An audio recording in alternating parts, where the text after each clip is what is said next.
28 December 1941. The Protectorate of Bohemia and Moravia, somewhere east of Prague.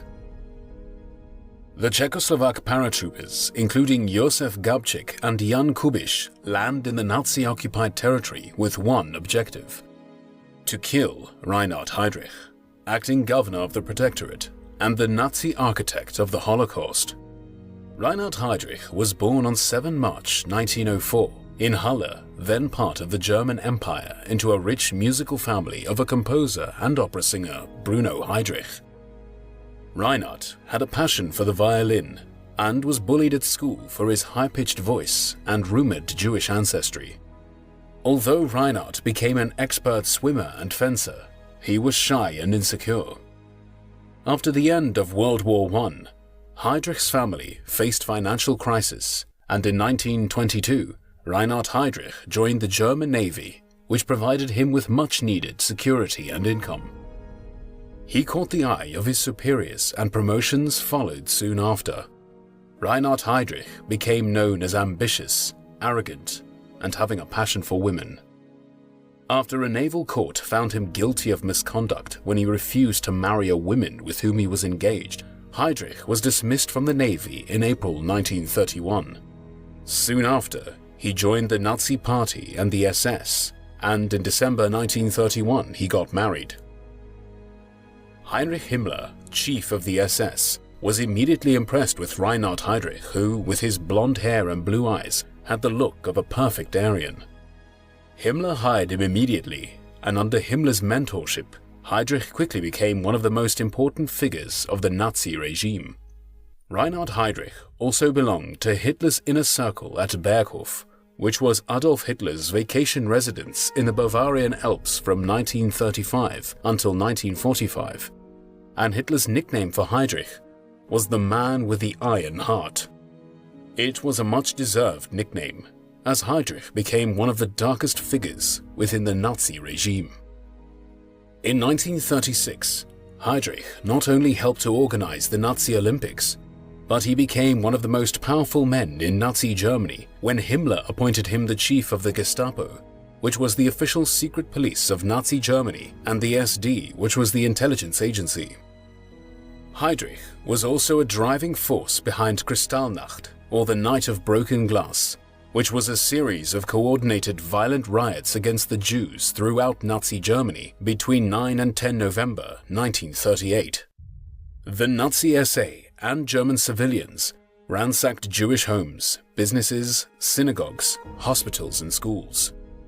It is estimated that 91 Jews were murdered and 30,000 Jewish men were arrested and imprisoned in the concentration camps by the Gestapo and the SS on the order of Reinhard Heydrich himself. It was also Heydrich who organized the Wannsee Conference, which was held on 20 January 1942. The purpose of this meeting of senior government officials and the SS was to ensure their cooperation in the implementation of the so-called final solution to the Jewish question, which was a Nazi plan for the genocide of European Jews during World War II. Here, Reinhard Heydrich introduced his evil plan of how to round up Jews and send them to extermination camps where they would be killed. On 27 September 1941, Heydrich was appointed Deputy Reich Protector of the Protectorate of Bohemia and Moravia, which was the part of Czechoslovakia incorporated into the Reich on 15 March 1939. The Reich Protector, Konstantin von Neurath, was sent on leave because of his soft approach to the Czechs. After Heydrich arrived in Prague, he told his staff, "We will Germanize the Czech vermin." Reinhard Heydrich demanded racial classification of those who could and could not be Germanized, and he had no mercy with the Czechs. To fight the Czech resistance, Heydrich terrorized the population. Hundreds of people were executed, and thousands were arrested.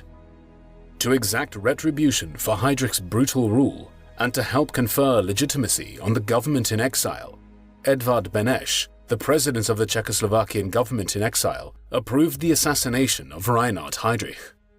This assassination was codenamed Operation Anthropoid. After months of preparations, Josef Gabčík and Jan Kubiš attacked and wounded Heydrich when he was being driven to his headquarters in Prague on May 27, 1942. Heydrich was in his convertible Mercedes when Gubčík tried to shoot him with his submachine gun. However, the gun jammed. Instead of ordering his driver to accelerate, Heydrich ordered his driver to halt, and then Heydrich stood up and drew his pistol. This was a fatal error of which the other assassin Kubiš took advantage and threw a modified anti-tank grenade at the car. Heydrich was severely wounded. Soon after, with his face pale and screaming in pain, Heydrich was taken to the emergency room at the hospital. Heinrich Himmler sent his personal physician Karl Gebhardt to Prague to serve his loyal, evil henchman. However, Gebhardt refused to treat Heydrich with sulfonamide, which was an early antibiotic, and as a result, Heydrich contracted an infection and died 8 days later. Reinhard Heydrich's funeral in Berlin was attended by all the high-ranking Nazi officials, including his superior Heinrich Himmler and Adolf Hitler himself, who spoke at the funeral and promised revenge.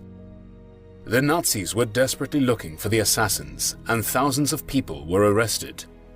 Soon after, the Gestapo obtained a love letter which they incorrectly linked to the village of Lidice. The following destruction of the village and the execution of its citizens occurred on June 9, 1942, on Hitler's direct order. In total, 340 inhabitants of Lidice were slaughtered, 192 men, 60 women, and 88 children. All the men and boys were shot and buried in one common grave, and children were murdered in gas vans at the Chelmno extermination camp. 4 pregnant women were forced to undergo abortions in the same hospital where Heydrich died. In the end, some kind of justice was served. On 21 May 1946, the People's Court in Prague sentenced Karl Hermann Frank, the Nazi Minister of State for Bohemia and Moravia, who was among the top leaders responsible for the massacres in Lidice and Ležáky, to death by hanging. 7 surviving women from Lidice sat in the front row to watch without pity as Karl Hermann Frank was hanged. Although justice can never bring back the lives of the Lidice victims, it was only after Heydrich's assassination that the United Kingdom and France agreed to dissolve the Munich Agreement and return the annexed Sudetenland back to Czechoslovakia after the Nazis would be defeated.